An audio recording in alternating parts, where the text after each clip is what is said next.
दोस्तों, last video में हमने वर्धन साम्राज्य के बारे में पढ़ा और इसी लेसन में हर्षवर्धन नाम के राजा के शासनकाल के कुछ इंपॉर्टेंट पॉइंट्स को भी देखा है।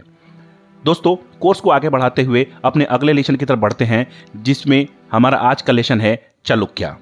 दोस्तों, दक्षिण भारत के जो किंगडम्स हैं वो थोड़े कंफ्यूजिंग हैं, इसलिए आप लेसन को ध्यान से देखेंगे और एक टाइमलाइन के जरिए इन किंगडम्स को समझने की कोशिश करेंगे, ताकि ये सारे साउथ इंडिया के किंगडम आपके ब्रेन के परमानेंट मेमोरी में सेव हो जाएं।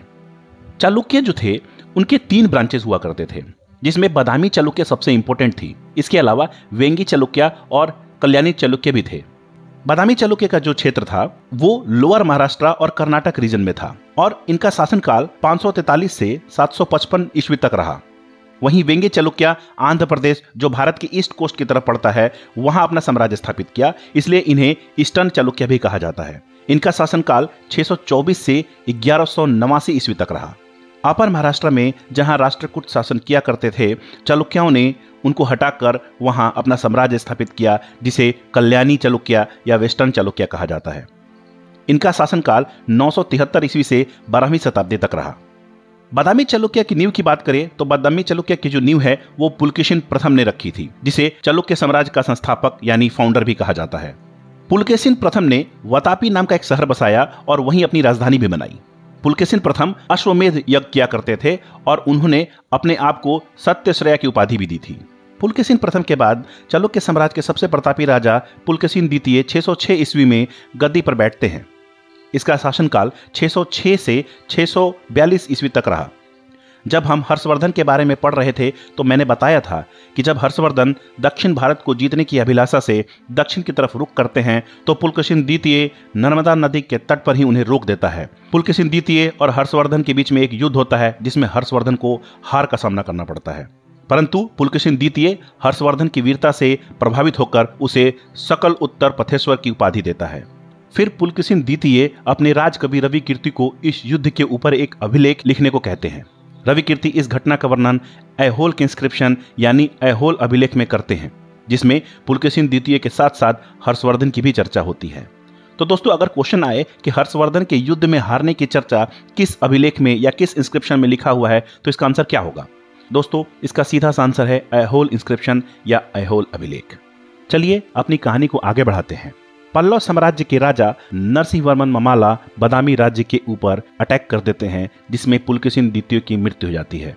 इस जीत के बाद ये जो ममाला थे वो खुद को वतापी कोंडा का टाइटल दे देते हैं।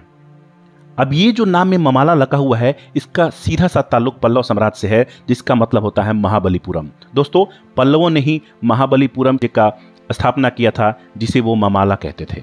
अब चालुक्य के मंदिर निर्माण की बात करें तो चालुक्यों ने वेसारा मंदिर शैली की शुरुआत की थी और बाद में राष्ट्रकूटों और होसालाओं के राजा ने इसे और विकसित किया था। पर ध्यान देने वाली बात यह है कि चालुक्यों ने तो वेसारा शैली की शुरुआत की थी, परंतु उन्होंने अपने मंदिर निर्माण में नागर शैली और द्रविड़ शैली का भी उपयोग किया था। इसलिए कहा जाता है कि चालुक्य वंश के राजाओं ने मंदिर निर्माण में तीनों शैली, नागर शैली, द्रविड़ शैली और वेसार शैली का प्रयोग किया था। अगर हम वेसार शैली की बात करें तो ऐहोल के मेगोती मंदिर, विष्णु मंदिर और लाड़खान मंदिर वेसार शैली के उदाहरण हैं। वहीं अगर हम नागर शैली की बात करें तो पट्टाडकाल के पापानाथ मंदिर नागर शैली का उदाहरण है। फिर पट्टाडकाल में ही वीरूपक्ष मंदिर और संगमेश्वर मंदिर द्रविड़ शैली का उदाहरण है। दोस्तों, अभी तक जो भी हमने पढ़ा वो बादामी चालुक्य के बारे में पढ़ा। अब थोड़ा हम वेंगी चालुक्य के बारे में एक नजर डाल लेते हैं। वेंगी चालुक्य आंध्र प्रदेश के कृष्णा और गोदावरी नदी के बीच के रीजन में था, इसलिए इसे ईस्टर्न चालुक्य भी कहते हैं। इसके संस्थापक को अगर देखें तो विष्णुवर्धन इसके संस्थापक थे, जिन्होंने 624 ईस्वी में इस साम्राज्य की नींव रखी थी। इस साम्राज्य ने ऑलमोस्ट 450 साल तक शासन किया था। इनका शासनकाल 624 ईस्वी से लेकर 1189 ईस्वी तक रहा। इसके बाद अब जो नंबर है वह है कल्याणी चालुक्य का। राष्ट्रकूटों के पतन के बाद महाराष्ट्र रीजन में कल्याणी चालुक्यों की नींव रखी गई। तैलब II नाम के राजा ने 973 ईस्वी में इस साम्राज्य की स्थापना की थी।